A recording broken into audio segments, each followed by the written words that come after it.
Vítajte pri novom videu. Dnešné strašidelné príbehy budú vaše príbehy.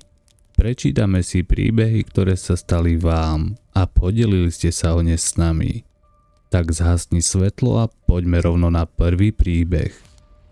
No predtým, než video začne, chcel by som ťa poprosiť o odber na tento kanál. Veľmi ma to motivuje k ďalšej tvorbe. Ďakujem a poďme na video. Stalo sa to v jednu noc. So sestrou som pozerala telku, lebo naši rodičia boli na plese. Prišla búrka a vypla sa elektrina. Šla som teda pohľadať sviečky a zapalky. Keď som sa vrátila, sestra v izbe nebola. Kričala som, ale neozývala sa. Bolo mi až do plaču, keď v tom som ju zazrela v kuchyni. S niekým sa tam rozprávala. Hovorila, že mamka odišla na ples. Keď si ma všimla, pozrela sa na mňa a usmiala sa. Potom sa znovu začala s niekým rozprávať. Povedala som jej, že to divadielko je už trápne. Postavila sa a kopla ma do nohy. Šla som za ňou a ona plakala. Povedala mi, že som odohnala babku. Nechápavo som na ňu pozerala, veď tam nikto nebol, ale ona trvala na svojom. Ráno sme sa dozvedeli, že v ten večer babka zomrela. Pochopila som, že moje oči nemajú taký dar, ako má moja sestra. Toto bol príbeh od Nikoly, no a my poďme rovno na ďalší príbeh. Raz v noci som sa zobudila na strašne silný úder hromu. Veľmi som sa zľakla a z postele som vyskočila na rovné nohy. Bála som sa, no chcelo sa mi veľmi spať, tak som si znova ľahla. Nič som nevidela, no zrazu jeden blesk osvietil celú izbu. Vtedy som pred sebou uvidela nejakú osobu. Bolo to malé dievčatko, ktoré mi povedalo, aby som mu pomohla.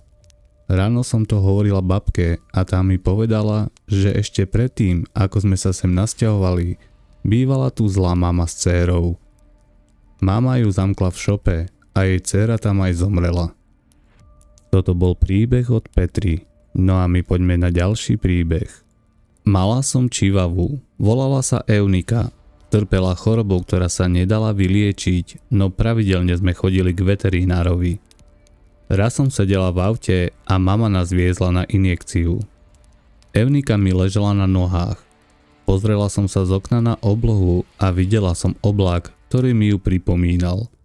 Vtedy už takmer nedýchala. Strašne som sa bála, že je to jej koniec. Prišli sme k veterinárovi a ten nám povedal, že ju musia operovať. Musela tam zostať cez noc a ja s mamou sme šli domov. Boli sme pár metrov od domu, keď nám zavolali, že Eunika práve umrela. Tento príbeh nám zaslala Kerry a my pokračujeme ďalším príbehom. Jedného krásneho večera som sa išla s babkou prejsť. Bolo už dosť hodín, tak sme sa pomaly vracali späť. Zrazu som na oblohe zbadala niečo bledé. Dosť rýchlo sa to pohybovalo a stále to išlo smerom k nám. Keď som to povedala babke, ona tam nič nevidela. Trochu som sa začala báť a tak sme pridali do kroku. Keď sme prišli domov, bola zhodená kvetina s kvetináčom a v kuchyni som našla odkaz s Bohom. Nevedeli sme, čo to má znamenať, až kým nezazvonil telefón a nedozvedeli sme sa, že zomrela moja teta. Že by rozlúčka? Tento príbeh nám zaslala Simona, no a my poďme rovno na ďalší príbeh. Jedného dňa sa u nás doma niečo zomlelo a tak sme so sestrou ostali spať u tety. V noci sme však nemohli zaspať, tak sme si pustili horor. Bola asi 1 hodina po polnoci. Báli sme sa. Obzrela som sa za seba a zbadala som tam nášho mŕtvého detka, ako sedí a pozera s nami. Srdce mi začalo strašne byť, veľmi som sa bála. Chytila som sestru za ruku a povedala som jej, nech sa obzrie. Ona však nikoho nevidela a začala sa mi smiať, či mi šibe.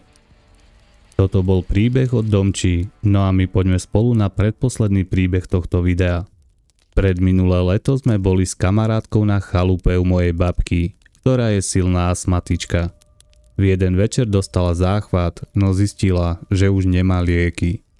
Poprosila nás, aby sme išli po ne do susednej dediny k jej blízkemu priateľovi, ktorý bol lekár. Chceli sme jej zachrániť život, tak sme k nemu bežali najkratšou cestou. Lieky sme vybrali a ponáhľali sme sa domov. Jediná skratka viedla cez cintorín. Bolo už 7:45 a cintorín sa zatváralo 7:30. Vošli sme prednou bránou, rýchlo sme prekľučkovali pomedzi hroby, no na naše sklamanie sme zistili, že zadná brána je už zamknutá.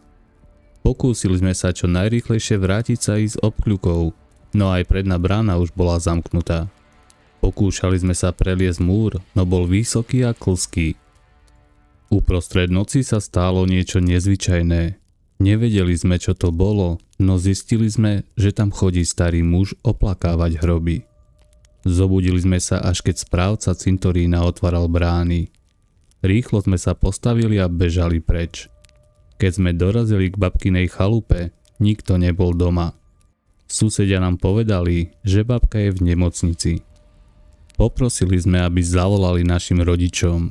Keď dorazili, veľmi sa zľakli, pretože na nás videli niečo, čo sme si my dve dovtedy nevšimli. Boli sme celé zakrvavené a špinavé od liny a sádzy. Sice sú tu už 2 roky, no tento nepríjemný zážitok z noci na cintoríne sa nám vril hlboko do pamäti.